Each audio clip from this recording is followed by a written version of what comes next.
Good afternoon, everyone, and welcome to our 2025 Virtual Coach You. We are super excited with our program today, and I just want to give a shout out to the Education Committee. The Education Chair is Diana Gallen, who is now on camera there. Give us a little wave, Diana. There you are. She's done a fantastic job with this committee, and her committee members are Neaton Salwin, Danielle Jones, Candace Meir, and Hannah Smith. We also have an education subcommittee that works in hand with our education committee as well. And that's headed by Mia Michaud of I-24. We have Grant Shrama, Leslie Coutinho, and also Saja Rashid. So I give credit where credit's due because these people have really been on target to make sure that we're delivering what you guys want. It is my absolute pleasure to introduce our first speaker today. Claire Brown Kohler is a business coach, speaker, and leadership training with over 30 years of executive experience. As the founder of We Empower Leaders, she helps business owners and leaders grow themselves and their teams with empathy, clarity, and purpose. Her work focuses on personal development, emotional intelligence, and strategic goal setting to inspire greater impact, income, and intentionality. And I hand it over to Claire. Claire, whenever you're ready, you can share your screen. Great. Well, welcome everyone to this talk on how to go from tension to transformation in stressful situations. I see this all the time with my clients, and so I really understand where you're coming from. And my goal is that today you walk away with some real tangible hints and tips that you can take. And as she said, I'm a business coach and a leadership trainer, so I do see this all the time with my clients, and I'll have some stories to share with you that I know you'll be able to relate to. Conflict is inevitable. It's how we deal with it that determines the outcome of that conflict. So I did send you a handout. You don't need that. It will kind of recap the slides for you in one easy place. And I'm going to have the chat open and kind of keep an eye on it. But I do want to make this interactive. I don't really want to be a talking head through the entire thing. So, and you will all have stories to share with each other that are very relevant. So, as we go through this, I want you to think about, in particular, something that you are putting off or not dealing with in your life, and be prepared to share, because those that share will get the most value out of it. Why do so many people avoid leadership? I find there's two reasons. One, they don't want to make difficult decisions, and two, they don't want to have difficult conversations. And guess what? All conflict really is absolved by these difficult conversations. So, and as we go through this, one thing I'm going to mention is that there's two different kinds of conflict, really. There's, we're going to focus on work, but there's also the conflict that you have at home, with your family, with your friends, with your neighbors. My focus today will be on work because that's where we are right now, but perhaps there are some personal conflicts in your life that you also need to deal with. Delays are damaging. The definition of insanity is doing the same thing over and over again and expecting different results. So we really do need to dig in and have these conversations. And what are we afraid of? I'm going to tell you that fear is false evidence appearing real.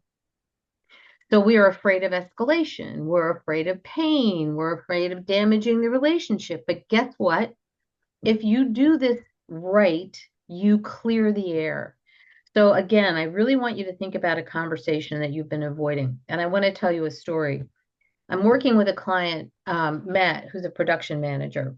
And after our first session, the owner of the company had been telling him for 6 months to work with me, and he kept saying he was too busy. And after our first session, he says, "Why did I wait so long?" He had a difficult employee, Chris, who had a couple of issues that he would deal with. One was he was coming to work late. And two was every time that there was an issue with the head on the job site, Chris would take a day off from stress. not an ideal situation. So I talked this through with Matt, and this will lay out the 4 steps I'm going to give you through the talk. So the first thing we did was we discussed the situation and we thought it through, and we thought, this is what we want. So in most of these cases, you will find that having a thoughtful uh, session before you have these meetings is very helpful. So we worked it through. He actually had this in writing, and but didn't call it a corrective. He called it a performance evaluation. Took him off site, made it clear, because we knew that Chris is very skittish, that Chris is a valued member of the team. So we went through the issues and listened to what Chris had to say about his concerns, realized that Chris actually had some goals that he wasn't aware of. So they had this meeting. He toughed it out. He had no idea how it was going to go, but it went better than he expected. Fast forward 3 months later to the planned follow up and his annual review. And Matt said to me, Claire, it was the best annual review I've had with him. And Chris has been with him for 2 or 3 years. So they got through this conflict, the fear of the conversation. And then we got to the benefits of getting to the other side. Their relationship was stronger. Chris was much more comfortable coming to Matt and discussing his issues. They were Chris and Matt were both able to make better decisions. Chris lost some of his hair. He started coming to work after a stressful situation. So right there, that was a win-win. He was much more productive. He was a lot more creative, and everybody was less stressed. And who doesn't want to be less stressed? So emotions have energy. And when you are either stressed or afraid, you have very little room for creativity and problem solving. So if we can push through these conflicts and get to the other side, you are so much more productive and creative on the other side of that stress. So, and I'm dying to know if anybody in here has a conversation or something that they've been putting off, because I can talk till I'm blue in the face, but if somebody is brave enough to get in here and talk about something that they're putting off or avoiding, it's going to help the entire group. So let's talk about the 4-step framework. Prepare with intention. So thinking about what you want to accomplish, create a safe space. Now, I know a lot of you are on Zoom. It's still possible to create a safe space with Zoom and remote. It'll just take a little bit more setup. Leading with empathy. I'll probably say this again. People don't care how much you know until they know how much you care. So communicating clearly and staying grounded throughout the whole thing, not becoming derailed by emotions or deflections, and then staying focused on solutions and follow-up. So these are the 4 steps that we're going to go through. And again, feel free to ask questions. My presentation is probably about 25 minutes long, so I've built in a good 10 or 15 or more minutes for conversation. So no pressure, but a little bit of pressure. So preparing with intention. So as you can see, Chris and I, Matt and I sat down and went through what did we want. And so the goal of his conversation was to establish a better relationship with Chris. People, if you think about the bosses that you've had in your life, I'm going to bet, and I was just using this expression, donuts to dollars. Where did that come from? If you think about it, the bosses that you've worked the hardest for have been the bosses who have shown that they cared, right? So if you can show your people that you care, you're going to get a much higher level of loyalty from them. It's just the way people are. So preparing from a grounding of you care is incredible. And we all know that having conversations in the heat of the moment rarely turns out well. So thinking in advance about what you want to say, anticipating their response. So I have a client that is, she got promoted over a woman who's older than her, and she's been with the company less time. And she was in the position of giving the annual review. So when we talked about the potential problems that could come out of this, what we realized is that Julie is very, very defensive.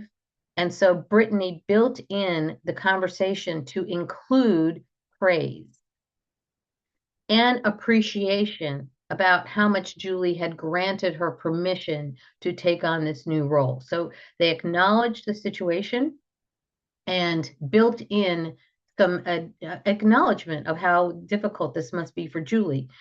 So anticipating the responses, gathering examples. So this is basically doing your homework. And this is particularly true. I can only imagine that in the call center, there's he said, she said scenarios, right? And right before we got on the call, we were talking about how sometimes the client's needs are misunderstood, you're not clear on it, there's a miscommunication. So, and then you need to go back and talk to the employee about that communication. So you want to do your homework.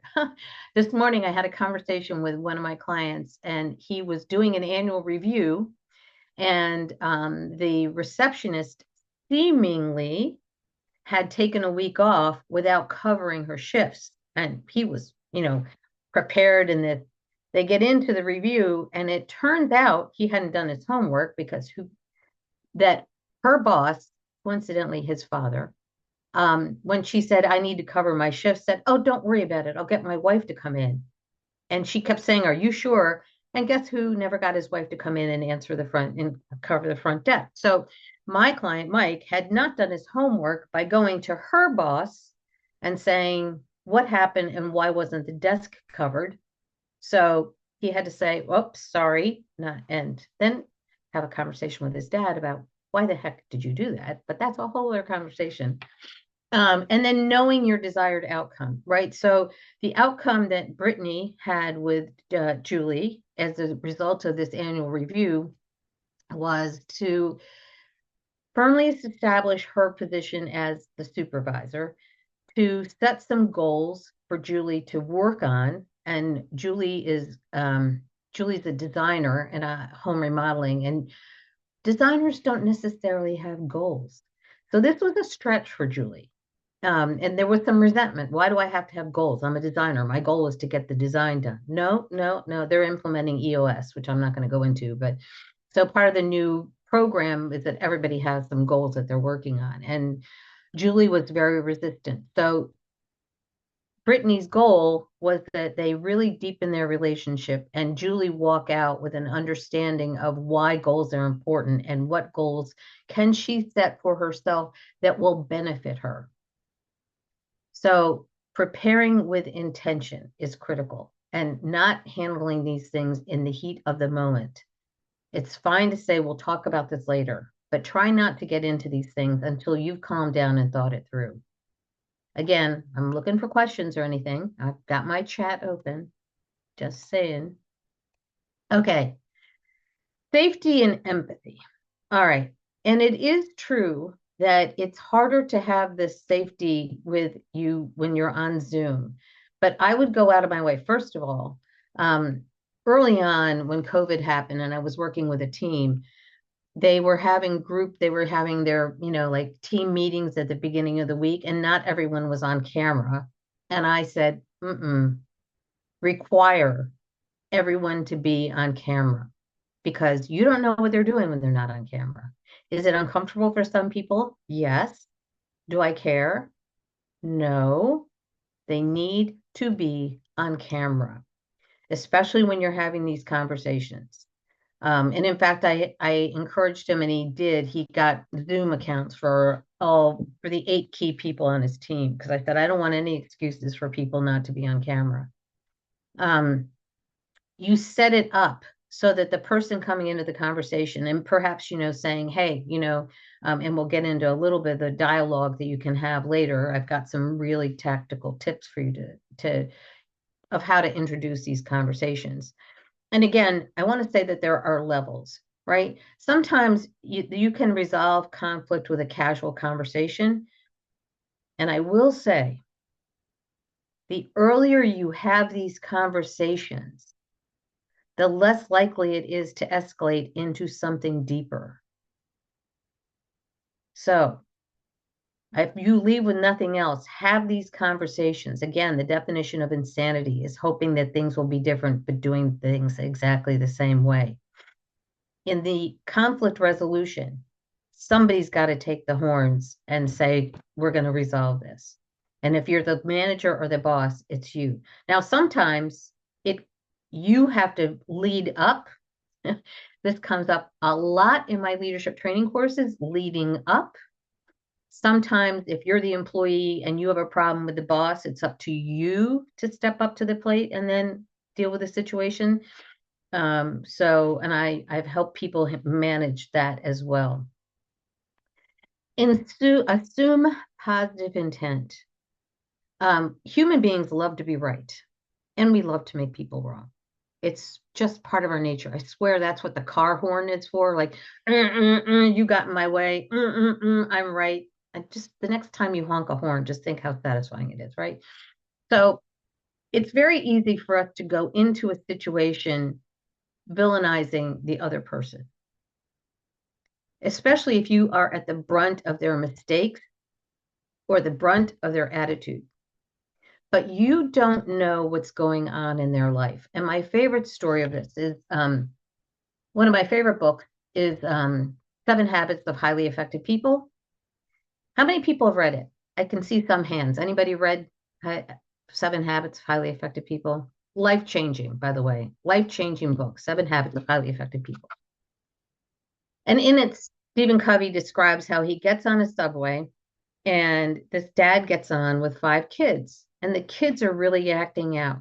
And Covey, his patience is just done. And he says, can you control your children? And the dad says, I'll try, but we just came from the hospital where their mother died. We don't know what's going on in somebody else's life. So it's up to us to ask the questions. It's up to us to be curious. It's up to us to be empathetic. And I may, if there's a follow-up, I may send out a really great Brene Brown, another awesome book, Dare to Lead by Brene Brown, video where it's a short cartoon that shows two people in a conversation, and empathy is really like, I hear what you're saying. It's not, oh yeah, I've had that same experience. It's not at least, it's I hear what you're saying. And Mary Kay Ash is brilliant. And she used to, one of her favorite things was people walk around with an invisible sign on their chest that says, I want to feel important. And you know what the easiest way you can make somebody feel important? Listen with the intent to understand. Another gem out of Seven Habits. Listen with the intent to understand. And when people feel like you are listening to them and you care, the conversation will move much, much better. So you're going to create safety, lead with empathy, and go in giving them the benefit of the doubt. Let me try to understand what's going on here. And you'll be amazed. Just like Mike, who was blaming poor Megan when in actuality, George said, don't worry about it, I'll handle it. So communicate clearly and stay grounded. Emotional control. And this is what we often lose when we have those conversations in the heat of the moment. So, and this is where preparation is key. Preparing for their response, thinking it through, reading their body language. And this is why being on camera is really super important, because you can read body language. And clients of mine my client took one of his employees to an event, and he could tell they were on group Zoom, but he could tell he was watching her that she was not engaged.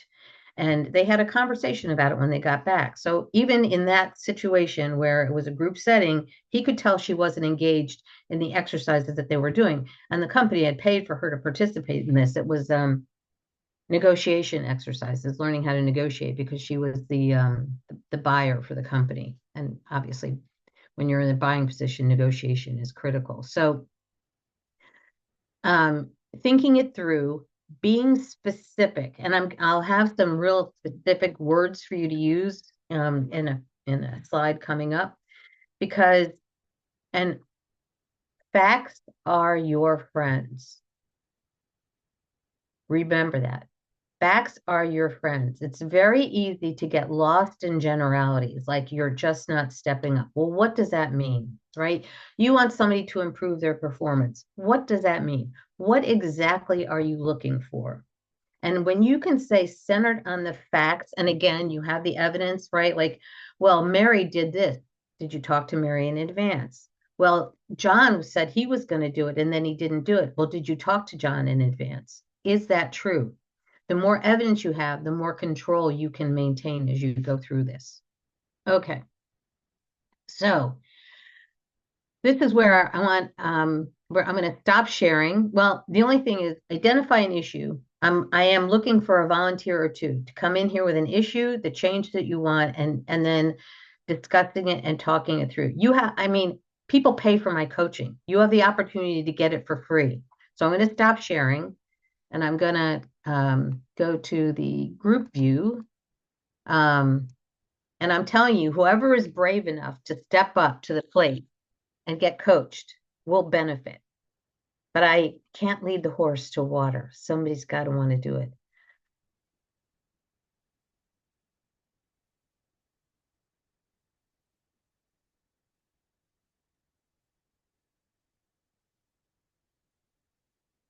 I'm very patient.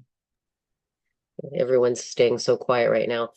Guys, there's definitely something going on in your operations center right now. And it might be a little thing. It doesn't have to be a big, huge thing. And I know that it's really difficult when being remote. We used to be able to go through the operations center and you could tell right off the bat if somebody was having a bad call. You know, their body language is showing everything. And if they were upset or, you know, when you know someone well within your organization, you know the difference. And so remote makes it all that much harder. So anyone that wants to share anything about what's going on, could be a little thing, could be a big thing. Well, I'm going to tell you right now. So we're going to cover avoidance tactics, but by not sharing right now, you're already avoiding the situation. I can go. Go ahead. I love Yay, it. Michelle. All right. So there is one of our coworkers, and I've noticed a pattern with him. Okay, so when we get hired, there's a job description of what we will do. He don't like to step out of that at all. If asked, can you do this or would you mind doing this? It's like a song and a dance. Well, it's like they have this entitlement. They should be paid this extra bit or something just to do that extra little moment. And like I find myself, I'm like biting my tongue because there's things I'd like to say, but just I kind of struggle because one, I don't know how he'd react. And two, I mean, he's kind of right. This is his job description, but sometimes you need to kind of, how do you go about trying to encourage them to do that little bit extra favor at the moment without causing them to get like, well, I'm kind of being used here. Yeah, I know this is the new attitude, right? To a certain extent. I've gone off TikTok, but there was one TikToker that I would watch, and this was her whole channel. And ironically, she was in a call center, and it would be like, Yeah. "Oh, you expect me to come to the company dinner? I'm not getting paid for that company dinner." I had to stop watching her because she pissed me off so much, but I get it. I get this. So, first of all, change the job description to say, including other tasks as needed. If he's going to go by the letter of the job description, then, hey, bud, it's as needed, and this is Okay. as needed. So there is that. Two is I would have a conversation with him, and this goes back to, so what's the goal you want out of this conversation? I don't know. I guess to have them to have a different outlook when we're in a crunch, or how to make people understand we're kind of all on the same team, and putting that step forward without So having to have a reward. I love specifics. Give me a specific example where he did not step up to the plate in the way that you wanted him to step up to the plate. Okay, so we had picked up a kind of like a new account, and there's a handful of us that had been trained on how to do the process. And he was kind of said, okay, well, you're going to be the backup for when the regular person is off on their breaks and we need someone to watch it. So myself, I was waiting for some paperwork for it, whatever. I couldn't take care of it that day, so I had asked him, well, can you watch it for a little bit? Well, I'm only supposed to be a backup. Well, yes, but there's no one else at the moment. So technically you are backing up. Well, I'm not getting, what am I, there's like no incentive, no bonus, like this. Well, So now, sometimes I know hiring is very difficult these days, and we're not going to get into how to hire in this conversation. However, and I was just clear is kind, Brene Brown, and setting clear boundaries. And so in this case, he does not have a true understanding of what the job is. And I'm going to encourage you to have a conversation that reframes the job. okay. So the job on paper is this, but really the expectations are this. So we need to have a conversation that resets your expectations of what the job is. Now, if you can handle this reset of the expectations, then great. If you can't, then perhaps this is not the job for you. Now, I'm going to the extreme. I would have conversations in between this, but he's acting like a child. Exactly. Right. Yeah. So how do you deal with a child? Like, you make the consequences clear. Like, there's firm boundaries, or the resident 4-year-old in this house, do what mommy wants and you get what you want. Don't do what mommy wants and you don't get what you want. Right. So I would say I'd have a conversation. Look, what do you want? I mean, really understanding where he's coming from. And if it's entitlement and you can work with that sense of entitlement, great. If not, take a long time to hire and fire quickly, because sometimes those entitled people are poison. Okay. Poison. And you're better off being shorthanded than having poison on your team. Yeah. Like even the following week, we had a situation where one of our accounts, there was a problem with certain lines being able to log in. So I had put it out there, who can still log in? Well, he was one of them. Well, can you take this call because these people can't get in? Well, can't you do a website down? Well, technically the website is not down, but he still didn't want to take someone else's call. All right, I'm going to tell you the same thing I tell the 30-year-old mother that lives in the house. You don't ask. Okay. Take the call. I think that's a big point. Yeah. Yeah. Oh, good. Yeah, like how to frame, like instead of asking, demand it, hey, I have a call on whatever. I need you, please take it. I think that's major. Yes. Just think of him like a 4-year-old. Okay. And treat him accordingly. Well, thank you. Just to add to Michelle's point, sometimes it's not that straightforward. Sometimes it's not like that they're mean, but they're just unreliable. They're not available when you need them to be available, Like they're not saying it in a mean way, like, hey, this is not my job. They're just saying, oh, like I really can't. I have something. Meanwhile, they're the ones being covered constantly. So are you suggesting the same approach? Or is there like something kinder? Well, it's funny. The client I had this morning, he's got a salesperson that is consistently not performing. And I said, it's time to he's been nice, right? He's had 2 nice meetings. And I said, kid gloves off, man. Like the conversation you're having with him on Friday is it's time to step up to the plate and do what is required of you, Mm-hmm. where there are consequences. And that's why you have these gradations of conversation, right? You start kind, and then at a certain point you just say, I'm done. Like Yeah. you need to perform up to this level, and then you get into the whole corrective situation, and I prefer performance improvement. Alignment rather than a PIP, but Mm, performance alignment, right? that's Because actually a great word. um, you do try to handle it. Now you get into situations where you can't, and I have a situation that I got when we go to the next slide, but it's all a gradation. Like you start a nice, but do not be afraid, and that's what these difficult conversations are all about. At what point do you say it's time? You need to shape up. There's a point that you brought up in the presentation that really resonated with me.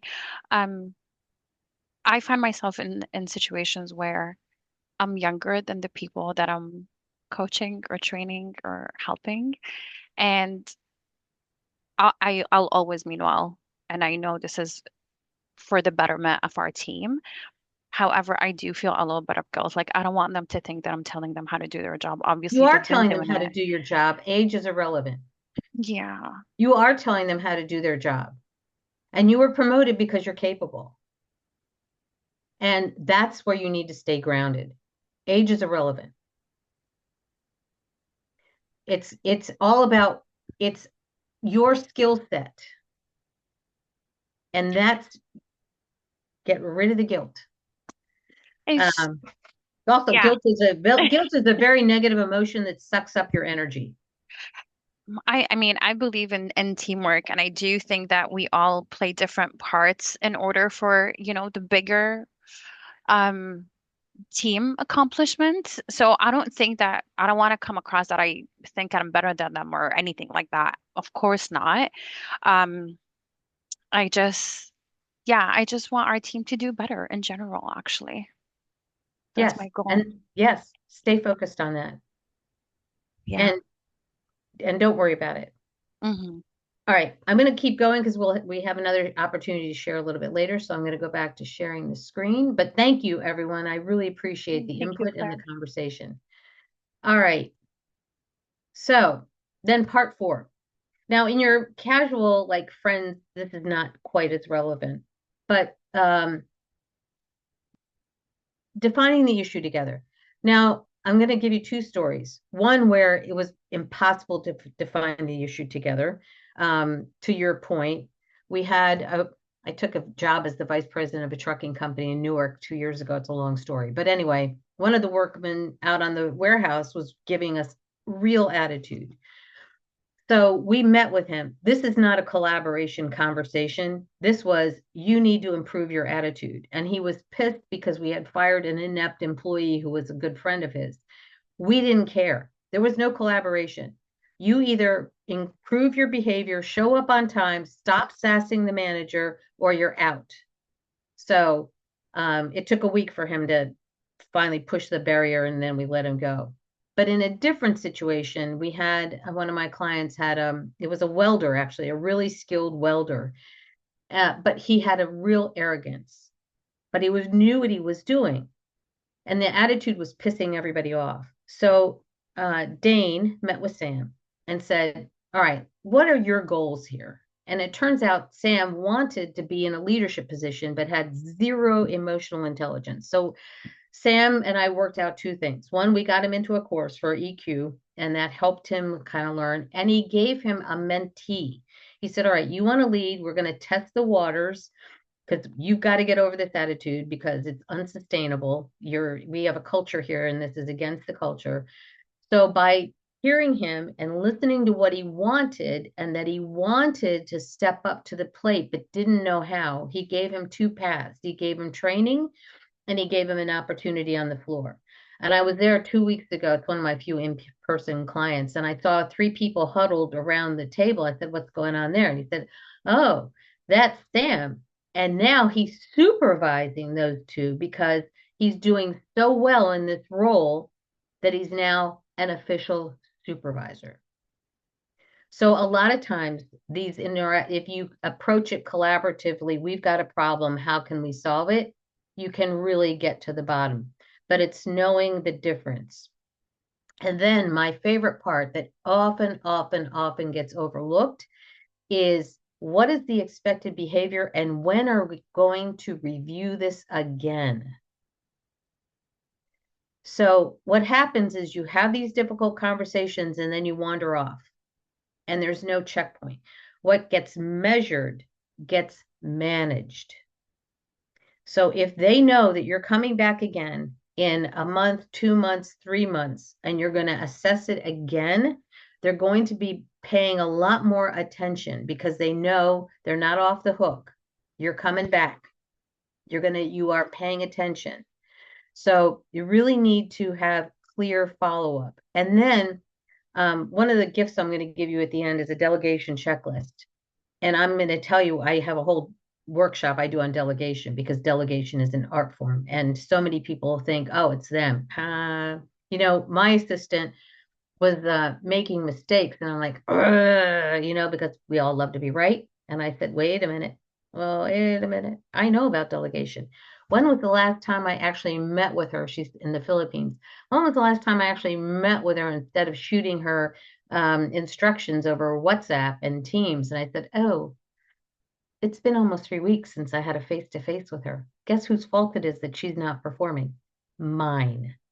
So follow up. And I was just chiding myself this morning because I haven't met with her in 2 weeks again. So we are the ones responsible for maintaining the connection, not them. And I've dealt with so many business owners. Well, the employees should be reaching out to me. No. Yes, in an ideal world, the employees would be reaching out to you. Guess what world we're living in? We're living in a real world. And it's up to us to reach out to them. It's up to us to manage the follow through. Oops. Mind shift, taking it personally. This is the second time I'm doing this. The first one was only 20 minutes, but my assistant was helping me, said, Claire, you got to address the whole taking it personally thing because that's huge, right? We tend to take things personally. So why are they doing this to me? It shouldn't be like that. Should is the worst word in the entire English language because if you're living in it shouldn't be like this, then you're not confronting reality and handling it. So the next time that little word should pops up in your head, it's like ding, ding, ding, ding, ding, alarm bells are going off. I'm not accepting reality here. So check your inner dialogue. What is the story you're telling yourself? And I'll share in this little stint that I had at the VP, there was one other executive, Little Dicky, and Little Dicky had it in for me. And so I took it personally. I was getting very triggered. And I had to do all of these things. I had to start asking better questions like, why does Dicky have it in for me? Oh, because he wants my job. Oh, what is going on with Dickie? Because he always has to be right and he's very arrogant. Oh, Dickie is very insecure and taking it out on me. So I started thinking it's not about me. I was focusing on the issue then. All right, what is the cost of him treating me like this to me and to the team? And then I started focusing on the fact. And I finally had it out with him and felt much better afterwards. And then I quit. But it goes into knowing what your conflict style is and checking your inner dialogue and not taking things personally. Another great book, The Four Agreements.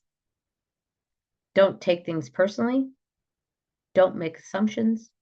Keep your word and always do your best. But my two favorite, don't take things personally and don't make assumptions. So let's talk about conflict styles. So I am an avoider. I'm going to guess that most people in this room are avoiders. So we're going to dig into that one a little bit more. Because why don't people want to become leaders? I was leading a team, I was doing leadership training with a team of data scientists at once. Their boss made them take it. And I would do one-on-ones with them, and they'd say, I don't want to be a leader. Please, why am I in this course? I just want to sit behind my desk and I want to do data science. Don't make me be a leader. They were definitely avoiders. So you want to understand your own style. Are you passive aggressive, or do you have people on your team that are passive aggressive?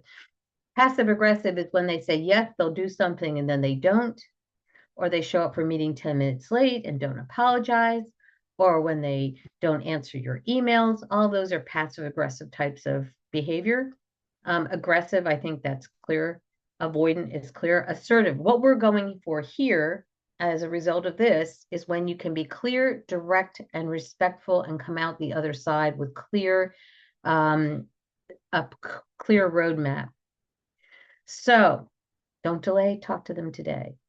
So here are some ways that you can get over being avoidant, right? Like you're not creating conflict, you're creating clarity.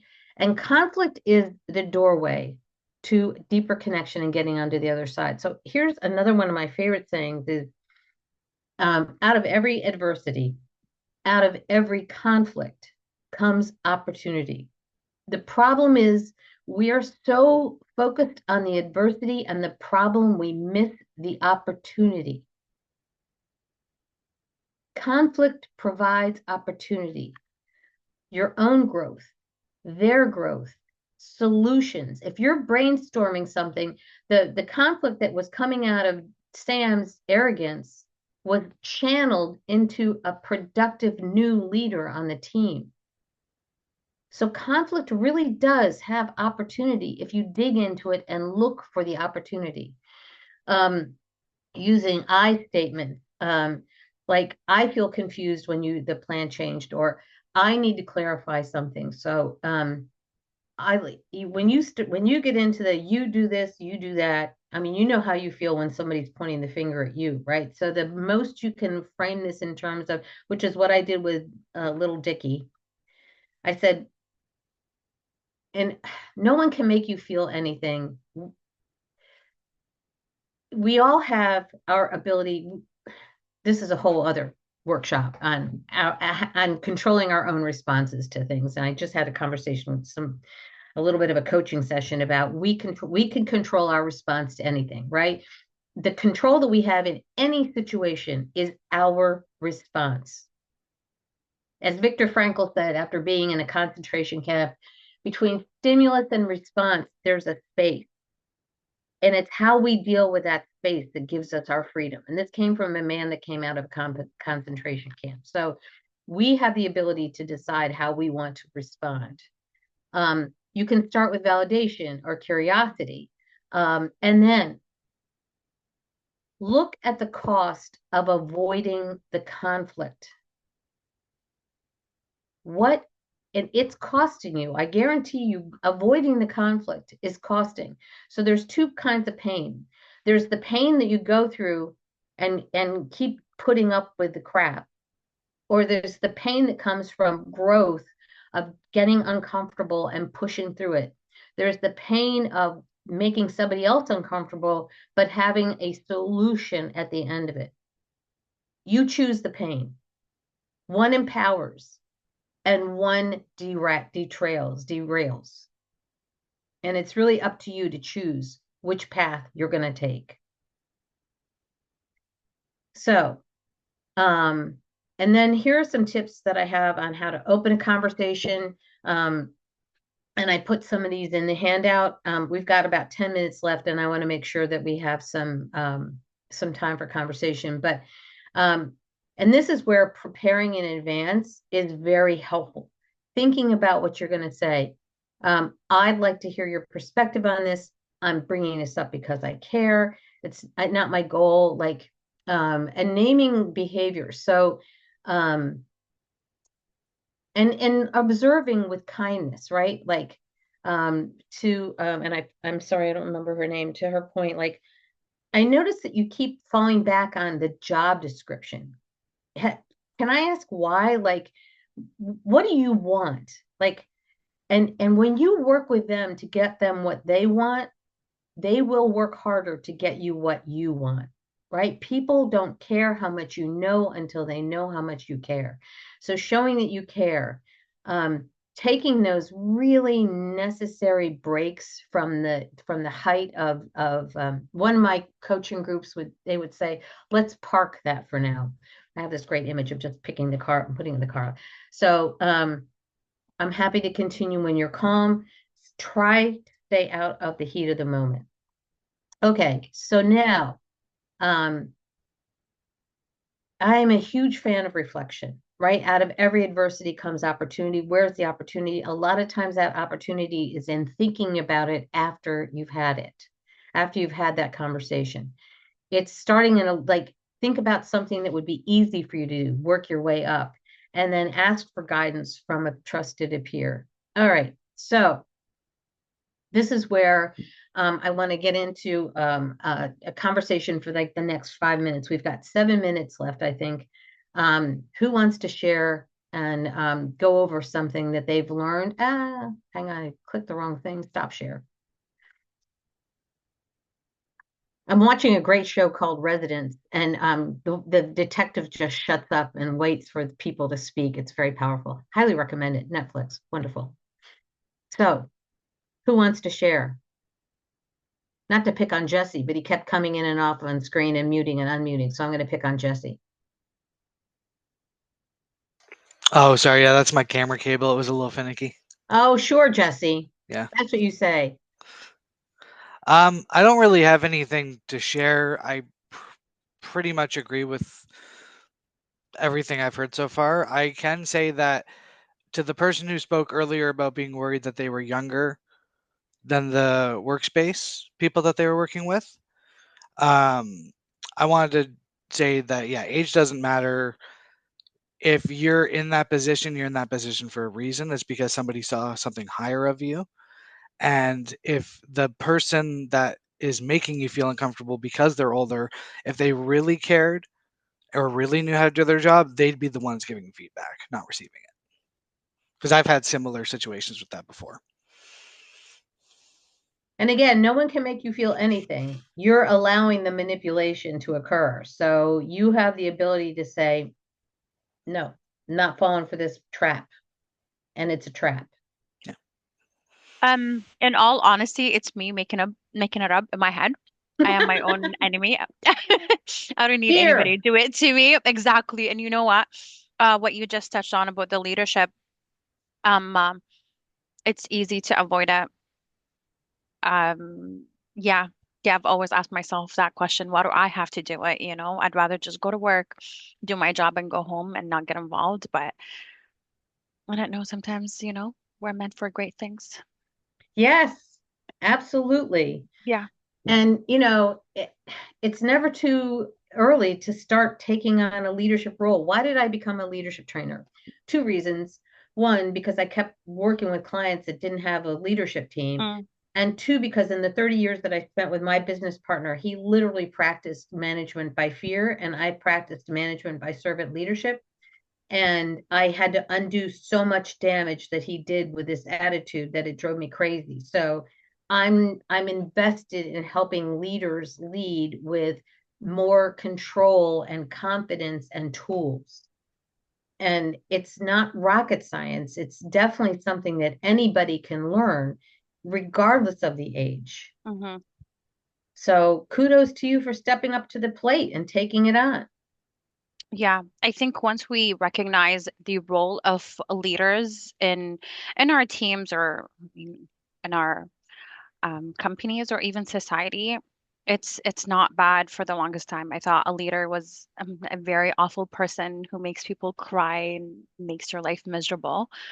Um, and obviously, after working for great leaders myself, that image has changed and makes you kind of want to join that club. Ah, I Yeah. love hearing that. I love hearing that. All right, so I'm going to go back to, because we've got like 3 or 4 minutes. I'm going to go back to I just want to recap the, so if I can turn the page. So prepare with intention, lead with empathy, clear, calm, focusing on solutions, following up, and your own personal growth, right? Like it really does. It behooves you to have that conversation. It behooves you and your team. And even in your own life, I live with two emotionally troubled 30-year-olds. And let me tell you, I've had to have some really tough conversations with them. So I have to practice this in my own home life. So I say things that they get pissed off at, and I just have to let it roll off my shoulders and say, too bad. You may not want to hear it. Don't shoot the messenger, but this is the message. And that's in as a leader, and sometimes leading up, right? Sometimes leading up means you have to have those difficult conversations with your own boss. So that being said, I hope you're walking away with conflict can be handled with clarity, connection, and courage. And I encourage you to have at least one brave conversation. If you click on the link, it takes you to a free delegation checklist. I've worked with many people to help them delegate better, because that's also an art, right? So, and then I do have a transformational leadership program. The next cohort opens up on the 10th, and I have 2 levels. I have a company level where the company pays, and then I have one where people enroll themselves. And when people enroll themselves, it's basically, what can you afford? Because I'm really committed to people improving their leadership. And I bend over backwards to make sure that people get in and get the training that they need, because we need more effective leaders in this very troubled world. And it's the people that are willing to be brave, dare to lead. Brene Brown, I hope you leave with a little bit of a mini reading list out of this. If books on tape are great. But I just want to thank everybody for being here. I really appreciate the participation, and I hope you got value out of it. Hey, Claire, it's Diana. Yeah. Thank you, Claire. I really appreciate you taking the time, but I have to say that I agree with you. Leadership is critical. People leave jobs because of bad, bosses. It happens every day. So you can lose really good people as well. Yeah. This has been a really, really inspiring session. I think there's a lot of takeaways here, and we really, really appreciate your time, Claire. Thank you so very much for a wonderful presentation today. Thank you. Thank you. Thanks.